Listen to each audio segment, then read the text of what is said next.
Ni katika kikao maalum na waandishi wa habari kilichoandaliwa na chuo cha Furahika Islamic Vocational Center kilichokuwa hapa eneo la Darajani Sok, ambapo wameweza kutoa fursa mbalimbali za kuweza kutoa elimu bure kwa vijana wenye elimu ya chini na kuendeleza kujikwamua kimaisha, ikiwa lengo ni kuunga mkono jitihada na juhudi za serikali ya awamu ya 8 chini ya uongozi wa Rais wa Zanzibar na mwenyekiti wa Baraza la Mapinduzi Dr. Hussein Ali Mwinyi. Hapa mwenyekiti wa bodi wa chuo hicho pamoja na wajumbe wanaeleza kwa kina kuhusiana na namna walivyojipanga katika kuhakikisha wanawakwamua vijana kimaisha. Jina langu ni Hassan Saidi wa Mshindo TV. Leo tunaongea rasmi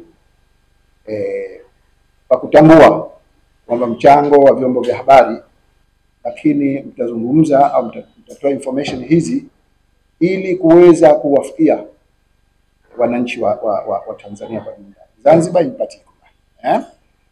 Sasa mimi kama mwenyekiti kwa leo nitamkaribisha Dr. Msuya ili aweze kupeni background pamoja na malengo yetu, lakini hayo atakayoyazungumza yeye itakuwa nimeyazungumza mimi. Yeye nimemwakilisha tu. Na wito kwa wananchi wote, na wito kwa vijana wetu wote, na wito kwa Watanzania wote na nje ya Tanzania, tutumie fursa hii. Fursa hii ni fursa adhimu, fursa ambayo leo tunashuhudia kwamba vijana wetu wa Kiafrika na vijana wetu wa mitazamo mbalimbali wanapata fursa hii ya kuja kujifunza hapa.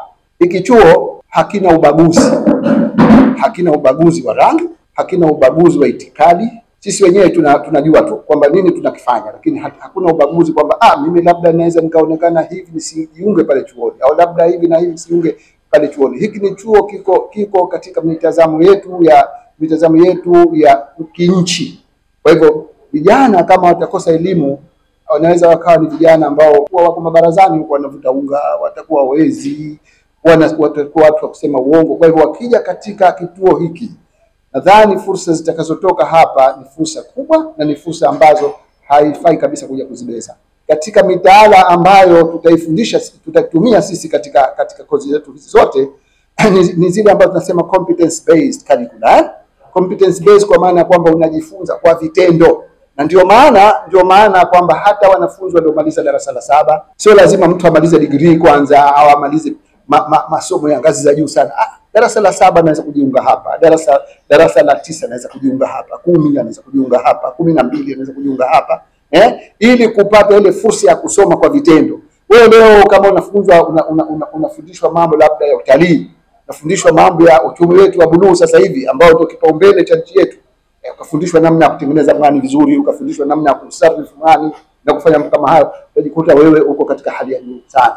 Tumekuja mbele yenu na viongozi wakubwa kabisa hawa wa bodi na wajumbe wake. Tunatoa fursa za kumuunga mkono Mheshimiwa Rais Daktari Hussein Mwinyi, kazi kubwa anaifanya swala zima la elimu bure.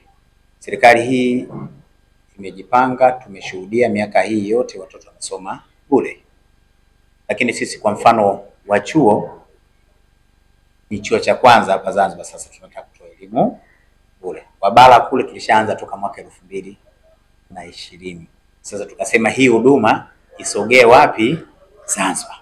Lengo la kutoa elimu bure ili kuwafanya vijana waliofeli darasa la 7 na wale ambao walipata alama mbaya, maana siku hizo ukimwita kufeli anakasirika, anasema tumepata alama mbaya, wale ambao wameshinda kuendelea wanaruhusiwa kuja kupata mafunzo mbalimbali hapa, kiwemo ya tehama kwa maana ya kompyuta, na wale wa form 4 waliofaulu na wasiofaulu wote wanakaribishwa hapa. Chuo hiki hakichukui ada, narudia. Chuo hiki mwanafunzi anachangia vifaa vya kujifunzia darasani. Na maana kama anajifunza tailoring atanunua bila ni nguo kwa ajili ya kupima, ile ya kujiandaa yeye kwa ajili ya mazoezi practice.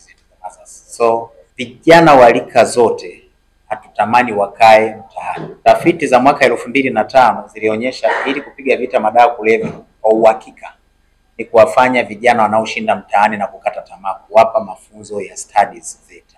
Kwa hiyo hata serikali inapiga vita madawa kulevya, ngono, uzembe na kadhalika, dawa ni moja tu. Katika kuiunga mkono serikali ili vijana wasijiingize kwenye madawa kulevya, waje kupata skills. Zile skills zitawasaidia watajiajiri, watafanya mambo mbalimbali ambayo watasaidia familia zao. Hii ina maana ya kwamba watoto wote wa kaya masikini, wenye uwezo, hatubagui hapa, yoyote wa kike wa kiume, tunapokea mpaka mwisho kabisa miaka 40. Kwa hiyo tunawaomba mtufikishie taarifa hizo kwa wananchi wote, wafike kwenye shule hii ya zamani Darajani hapa kupata mafunzo haya ya ufundi VETA kutokana na chuo cha Islamic. Kozi ambazo tunazitoa ni nyingi kidogo. Ninawaomba sana kufikishia ujumbe huu wazazi wote wajue, hasa hao wanafunzi wa form 4 wanakaribia kufanya mitihani yao na kumaliza form 4, basi wa apply kupitia website ya chuo Islamic Center. Tuko hewani.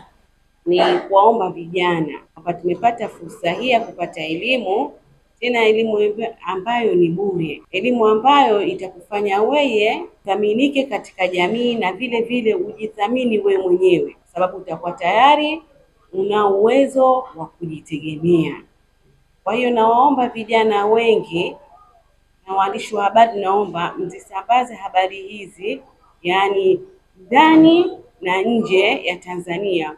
Kwa sasa hivi amekuja mkombozi mwingine ambaye anajulikana kama Furahika Islamic Vocational Center. Hiki ni kitengo ambacho kitakachomfanya kijana ajielewe, aachane na yale mambo yote ambayo yasiofaa kukaa vijiweni, kujishughulisha katika mambo mbalimbali. Vile vile kitamfanya kuwa vijana asitumike, maana vijana wengi wa kukosa elimu wanatumika katika mambo mbalimbali. Sasa tayari kama kijana ambaye atakuwa tayari amepata hii elimu, atakuwa tayari yule kijana amejikomboa na atakuwa anajitambua yeye kama yeye. Kwa hiyo mimi naomba vijana wengi, kama alivyosema kwamba hichi kituo hakichagui hakichagui, yani iwe mtu wa madhehebu ya aina mbalimbali au itikadi au hata dini au jinsia. Kwa hiyo kama wewe unao uwezo wa zile sifa ambazo tulizozisema hapa kuweza kujiunga, basi mimi naomba kwamba ufanye haraka vijana waje kujiunga ili wapate elimu ambayo itakayoweza kuwasaidia katika. Sisi watu wa jamii tunayafahamu haya. Ukiwa na kundi kubwa halikusoma ni mtihani. Hata katika nyumba ikiwa yote mnamtegemea baba mmoja, atazeeka haraka, atakufa haraka. Yeye ndio nyote mnamtazama yeye. Kuna watoto 10 mle hawana kazi, hawana baadhi, wanasubiri baba mama. Hiyo inaumiza. Mimi nimepata kupungua, napungua wasiwasi na wenzangu hawa kidogo, kuona kwamba sasa vijana angalau wanawezeshwa. Unajua kazi ya serikali zote mbili hizi, ya Mapinduzi ya Zanzibar na serikali ya SMT, serikali ya Tanzania ya Muungano, kazi zake ni kutengeneza mazingira. Si kweli kabisa kwamba serikali inaweza ikaajiri each and everybody, lakini kazi ya serikali kubwa ni kutengeneza mazingira watu waweze kujiajiri.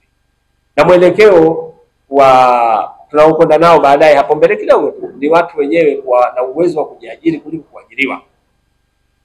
Tumeelewana Kwa hiyo lazima vijana wachangamke, wajue kwamba fursa hizi zikija zitumiwe na zimeletwa kwao. Na kwa hiyo kama aliyokufuata maana yake anakupenda zaidi. Naona nisiwe na mengi sana, wengi washasema.